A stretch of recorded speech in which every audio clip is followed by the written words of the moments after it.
Fe como conocimiento y convicción en el Evangelio de Jesucristo.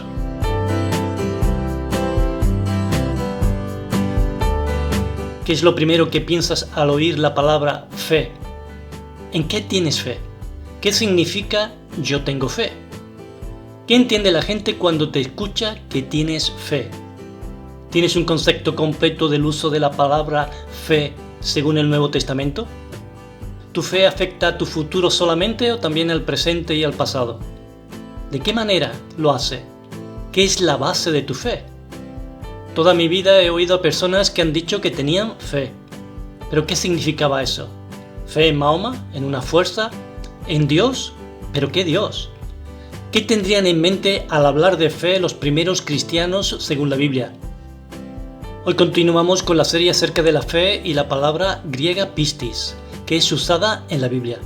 Sin duda la fe es vista en el Nuevo Testamento como un diamante que tiene diferentes caras que brillan. Para comprender bien toda la fuerza de su significado y apoderarnos de lo que Dios tiene a través de ella, tenemos que comprender y entender cada una de las caras. Quizás lo primero que le puede venir a una persona al pensar en fe es el versículo 1 del capítulo 11 de la carta a los Hebreos que dice: Es pues la fe la certeza de lo que se espera, la convicción de lo que no se ve. Sin duda esta verdad es una de las caras del diamante, que es la fe que todo cristiano necesita. Otras caras nos muestran la fe como un don de Dios, la fe que produce obras, la fe centrada en Jesucristo, fe para milagros o fe para profetizar, entre otras cosas. Hoy miraremos a este diamante brillando como la fe como conocimiento y convicción en el Evangelio de Jesucristo. Hay muchos pasajes que nos muestran cómo es usada la fe o pistis para hablar acerca del conocimiento del Evangelio, de la predicación del mismo, de su contenido. Leamos Romanos versículo 1:8, versículo 12 y 1 Tesalonicenses 1:8, donde aprenderemos que los primeros cristianos cuando hablaban de fe se referían al mensaje del Evangelio de Jesucristo. Primeramente doy gracias a mi Dios mediante Jesucristo con respecto a todos vosotros de que vuestra fe se divulga por todo el mundo. Mejor dicho, para que unos a otros nos animemos con la fe que compartimos. Porque desde vosotros ha resonado la palabra del Señor no solo en Macedonia y Acaya, sino en todo lugar vuestra fe para con Dios se ha divulgado, de modo que no tuvimos necesidad de decir nada. Hablar de fe para ellos no era solamente una palabra, tengo fe, era un mensaje. Hablar de fe para ellos era la forma corta de indicar que predicaban el Evangelio de Jesucristo como Señor y Salvador. Seguidamente vamos a leer Romanos capítulo 10, verso 7, donde aprenderemos que el origen de la fe y lo que querían decir por fe estaba establecido sólidamente en la palabra de Dios. Así que la fe es por el oír y el oír por la palabra de Dios. Leamos Gálatas capítulo 1, versículo 21 a 24, donde encontramos al apóstol Pablo testificando sobre su ministerio de la predicación de la fe, del Evangelio de Jesucristo. Después fui a las regiones de Siria y de Cilicia, y no era conocido de vista a las iglesias de Judea que eran en Cristo. Solamente oían decir: aquel que en otro tiempo nos perseguía, ahora predica la fe que en otro tiempo asolaba, y glorificaban a Dios en mí. Es interesante notar que en el versículo 22 que hemos leído habla de las iglesias en Cristo, que es otra manera de decir de las que creían en Jesucristo como Señor y Salvador, y de las cuales pertenecía Pablo, y este era el mensaje que él predicaba, la fe que él predicaba que en otro tiempo asolaba.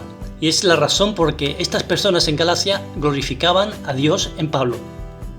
Cuando el apóstol Pablo le escribe a la iglesia en Éfeso, les instruye acerca del propósito con el cual constituyó los 5 ministerios de la iglesia, entre cuyos objetivos estaba como base de la unidad la fe y el mensaje del Evangelio de Jesucristo. Leamos Efesios capítulo 4, versículos del 11 al 13. Y él mismo constituyó a unos apóstoles, a otros profetas, a otros evangelistas, a otros pastores y maestros, a fin de perfeccionar a los santos para la obra del ministerio, para la edificación del cuerpo de Cristo, hasta que todos lleguemos a la unidad de la fe y del conocimiento del Hijo de Dios, a un varón perfecto, a la medida de la estatura de la plenitud de Cristo. Todos los ministerios, según estos versículos, tenían como meta edificar a los santos que tuvieran una misma fe, entre otras cosas. El ministerio de los diáconos en la iglesia tenía que tener como base fundamental el ser guardianes con limpia conciencia de las grandes verdades de la fe. Es así que Pablo lo escribe en 1 de Timoteo capítulo 3 versículos 8 y 9. Los diáconos igualmente deben ser honorables, sinceros, no amigos del mucho vino ni codiciosos de las ganancias mal habidas. Deben guardar con una limpia conciencia las grandes verdades de la fe. Es claro que cuando hablaban de verdades estaban hablando de la fe. Y la fe era la verdad, y la verdad era la fe. En 2 de Timoteo capítulo 4 verso 7 el apóstol Pablo se presenta como un guerrero que está a punto de terminar su llamado y dice que ha peleado la buena batalla, que ha acabado la carrera, se siente confiado porque ha guardado como un tesoro la fe en el Evangelio de Cristo. He peleado la buena batalla, he acabado la carrera, he guardado la fe. El apóstol Pablo amonestaba a las iglesias para que sus miembros se examinaran y comprobaran que estaban en la verdadera fe. Les dice que es importante que se probaran, ya que el Evangelio podía ser fácilmente corrompido. Tenían que estar firmes en la esperanza del Evangelio de Jesucristo. Leamos 2 de Corintios capítulo 13 versículo 5 y Colosenses capítulo 1 verso 23. Examinaos a vosotros mismos si estáis en la fe. Probaos a vosotros mismos. ¿O no os conocéis a vosotros mismos que Jesucristo está en vosotros, a menos que estéis reprobados? Si en verdad permanecéis fundamentados en la fe y firmes, sin moveros en la esperanza del Evangelio que habéis oído, el cual ha sido proclamado con toda la creación que está debajo del cielo, del cual yo, Pablo, llegué a ser ministro. Para finalizar, vamos a terminar con una explicación muy clara por parte del apóstol Pablo sobre qué significaba para ellos decir que tenían fe, o qué significaba que predicaban su fe. Leamos Romanos capítulo 10, versículos 8 al 10. Mas, ¿qué dice? En ti está la palabra, en tu boca y en tu corazón. Esta es la palabra de fe que predicamos. Que si confesares con tu boca que Jesús es el Señor y creyeres en tu corazón que Dios le levantó de los muertos, serás salvo. Porque con el corazón se cree para justicia, pero con la boca se confiesa para salvación. Desde Promesas de Dios queremos unirnos a este mensaje de fe, no solamente con el conocimiento, sino con la convicción en el Evangelio de Jesucristo.